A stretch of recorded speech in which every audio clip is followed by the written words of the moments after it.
Can a slave really own anything?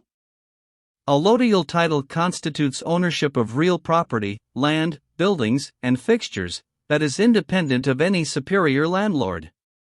Allodial title is related to the concept of land held in allodium, or land ownership by occupancy and defense of the land.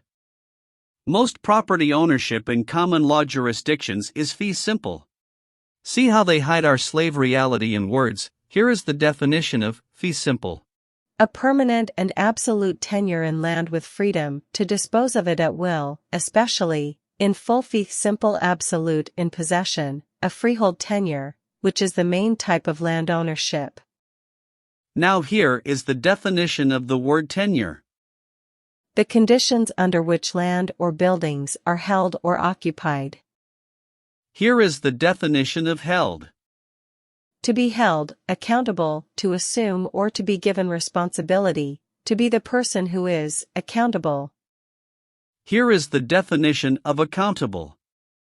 To be held, accountable, to assume or to be given responsibility, to be the person who is accountable, verb. To be held, in a prison, to be kept, to be detained, in a prison. What you have to take from these definitions of words is they can be interpreted in many ways, and if you were to go to a New World Order court and have to rely on their meaning, you could guarantee the meanings would be in favor of the state. To be clear though, the word allodial means 1. Of land, held as an allodium.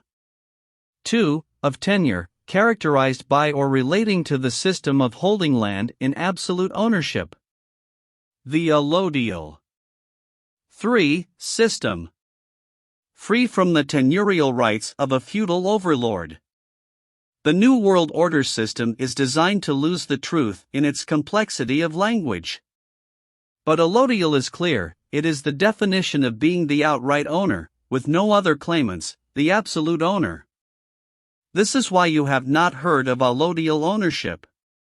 So the system speaks with forked tongue when it says you are the freehold owner of anything, because how can you own anything when you are not the allodial owner of anything you own?